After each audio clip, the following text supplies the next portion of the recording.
C'est beau le festival. Je m'en venais sur la rue Saint-Denis tantôt et il y a une superbe fille de 25 ans qui me regarde, elle s'approche de moi, puis elle me dit « Bonsoir, Monsieur Larocque. Vous avez grossi? » Je ne l'ai pas pris. Elle m'a appelé monsieur. Puis elle me dit « Vous, là, gros comme le bras, vous. » Et j'ai-tu l'air d'être plusieurs, moi, là? Donc, on est un, tu peux me tutoyer, c'est correct, tu sais. Et là, son chum arrive à côté d'elle. « Hey, Sylvain, comment ça va, toi, man? » Non, toi, c'est vous puis monsieur, OK? Ça me dérange pas qu'un gars de 25 ans me vous voit. En quelque part, c'est du respect. Mais une super belle fille de 25 ans, non! Ne me respecte pas, s'il te plaît. Dis-moi, t'es un cave, t'es un moron, t'es un crétin, mais insulte-moi pas en disant vous puis monsieur. Et là, j'avais comme reçu un coup de poing dans le ventre. Ma libido est en train d'encaisser ses REER.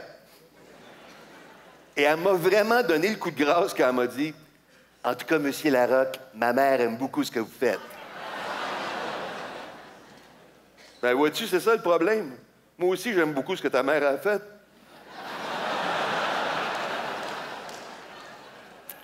Mais ça illustre bien l'espèce de conflit de génération qu'on vit en ce moment. Il y a 3 générations présentes au Québec pas mal. Il y a premièrement mes parents, les baby boomers, hein, qui ont vécu une belle période de prospérité économique. Il y avait tout, ça allait bien. T'sais. Et ils ont donné naissance à la génération X, moi, et nous autres, on a eu de la marde. Hein, par applaudissement, qui est de la génération X ici? Ah, oui. On dénote tout de suite le manque d'enthousiasme, hein? On a eu de la marde. Et nous, on a donné naissance aux Y, à qui on a tout donné pour pas qu'ils vivent la même affaire que nous autres. Les Y, aujourd'hui, les jeunes, ils ont tout trop vite, tout cuit dans le bec.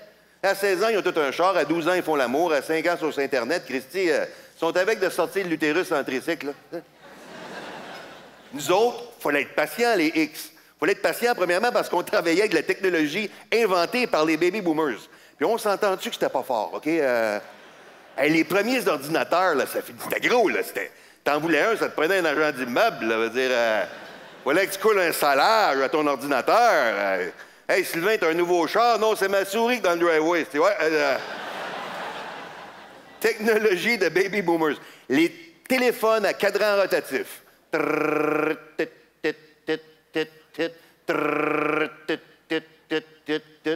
tombais de numéro de la marde, mais aller chez eux, ça va aller plus vite.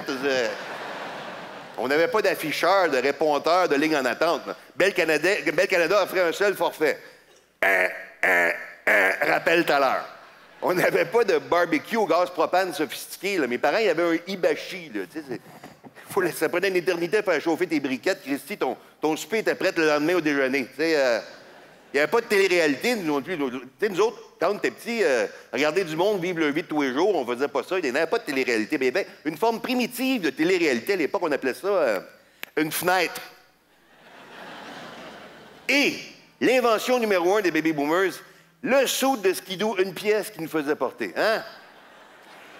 Le suit de skidoo avec la fermeture éclair en métal qui partait de la cheville gauche, finissait à l'épaule droite.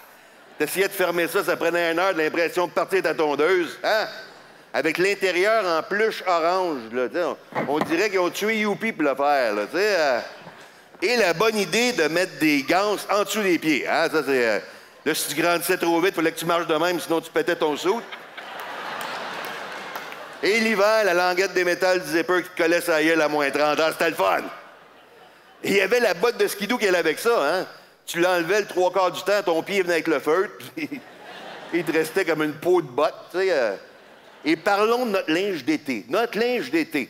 On ne l'avait pas. Nos parents, des anciens hippies encore stone, trouvaient ça bien drôle de nous voir courir à poil dans la pelouse. Hein? 80% de ma garde-robe était brune, le reste, c'était des bobettes. T'sais, on n'est pas comme les kids aujourd'hui. On n'avait pas ça, nous autres, des raves, des filles cochonnes, puis de l'ecstasy. Moi, quand j'ai grandi à Cowansville, on avait une boule disco, Linda Lamotte, puis bien de l'imagination, OK? Les filles ne s'habillaient pas avec 2 pouces de linge sur le corps. Non, c'était tout lousse. Là. Dans les années 80, même de valeur, là, tu veux savoir si une fille était cute, tu prenais une chance, tu couchais avec. Puis il n'y avait pas 80 styles vestimentaires non plus. Il y avait punk, rocker, preppy, that's it. Moi, j'étais that's it. Parce que mes parents, c'est des anciens hippies qui ne savaient pas s'habiller eux autres mêmes. Ma mère a porté le poncho jusqu'en 95, garde, OK?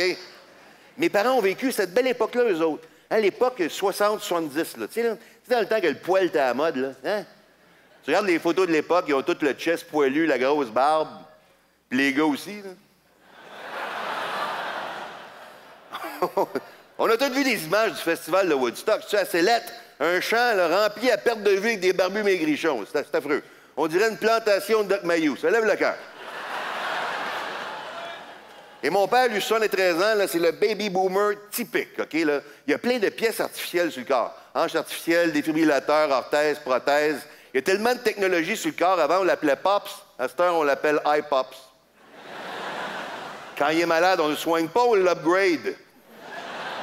Mais qui meurt, fuck l'enterrement, on le met dans le recyclage, on le ramasser avec le plastique, regarde. Et à l'époque, un gars de mon âge, une quarantaine d'années, pouvait se vanter d'être plus viril ou de paraître mieux qu'un gars de 70 ans.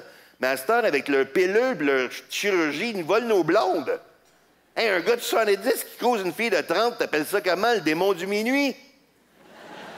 Crouse une femme de ton âge, ça se crouse une femme de 75.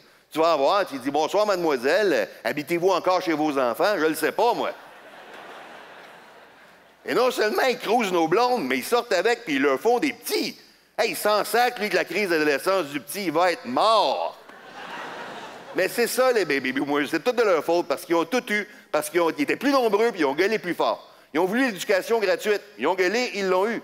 Ils ont voulu les fonds de pension, ils ont gueulé, ils les ont eu. Ils ont voulu la santé gratuite, ils ont gueulé, ils l'ont eu. Nous autres, les X, on arrive à l'université, c'est plus gratuit, tu prends des prêts étudiants. On arrive sur le marché du travail, il n'y a plus de fonds de pension, tu prends tes propres airs. On arrive à l'hôpital, les corridors sont remplis de civières, pleines d'esprits de baby boomers. Et là, les vieux maudits, ils n'ont jamais rien voulu payer, ils commencent à mourir, bien, checkez bien ça, d'ici une couple de mois, ils vont nationaliser Urgel-Bourget, esprit. Mais je ne veux pas offenser les baby boomers.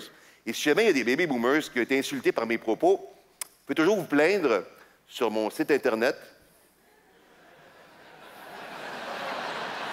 Le www. Tu sais même pas comment ça marche un ordi, vieuxchris.com.